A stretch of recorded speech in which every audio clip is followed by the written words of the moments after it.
Hi hello எல்லாருக்கும் வணக்கம். எல்லோரும் எப்படி இருக்கீங்க? நான் நல்லா இருக்கேங்க. இன்றைக்கி எனக்கு தெரிஞ்ச விஷயத்த உங்க கூட ஷேர் பண்ணிக்கலான்னு ஆசைப்பட்றேன். இது முக்கியமான அப்டேட் தான். அதாவது இப்போ ஆதாரில் என்ன சொல்லியிருக்காங்கன்னா, ஆதார் ஒரு குறிப்பிட்ட முறைக்கு மேலே ஒரு சில விஷயத்த மாற்ற முடியாது அப்படின்னு சொல்லியிருக்காங்க. அது என்னென்னு இப்போ நம்ம தெளிவாக பார்க்கலாம். இப்போ நீங்கள் ஆதாரில் நேம் கரெக்ஷன் பண்ணுறீங்க அப்படின்னா அந்த நேமை ஒரு முறை இல்லை 2 முறை அது மட்டும்தான் கரெக்ஷன் பண்ண முடியும். அதுக்கடுத்து கரெக்ஷன் பண்ண முடியாது. இதுதான் இப்போதைக்கு புது ரூல்ஸ் போட்டிருக்காங்க.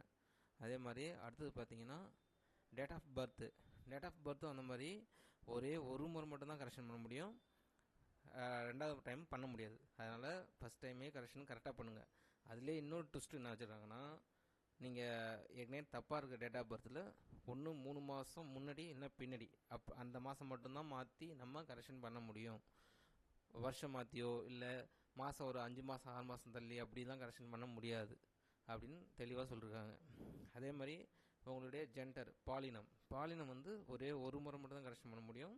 அதுக்கடுத்து கரெக்ஷன் பண்ண முடியாது அப்படின்னும் இதில் தெளிவாக சொல்லியிருக்காங்க.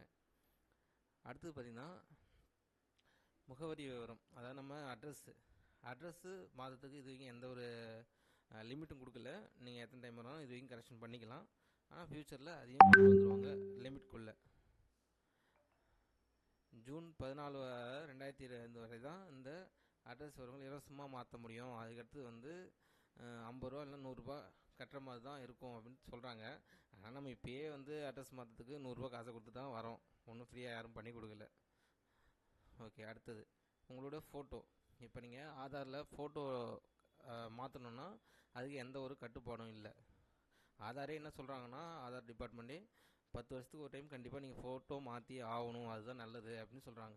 ஆனால் நம்ம அப்போ ஃபஸ்ட்டில் பிடிச்சதே இந்த மாதம் தான் வச்சுருப்போம். ஆனால் மாற்றிடுங்க, அதுதான் நல்லது.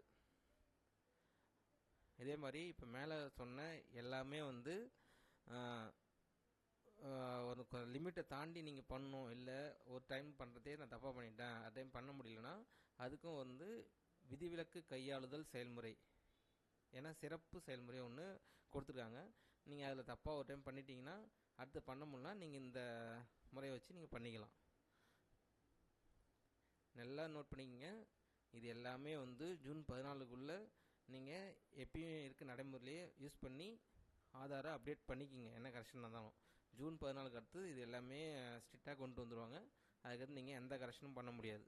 ஸோ அதனால் எல்லாருமே சில இது தப்பாக இருந்ததுன்னா ஆதாரில் உடனே அப்டேட் பண்ணுறேங்க. ஓகே, இன்றைக்கி நமக்கு தெரிஞ்சதெல்லாம் உங்களுக்கு சொல்லிட்டேன். உங்களுக்கு தெரிஞ்ச ஏதாவது டவுட்னா என்கிட்ட கேளுங்க, இல்லை கமெண்ட் பண்ணுங்கள், நான் அதுக்கு விளக்கம் சொல்கிறேன். நன்றி, தேங்க்யூ.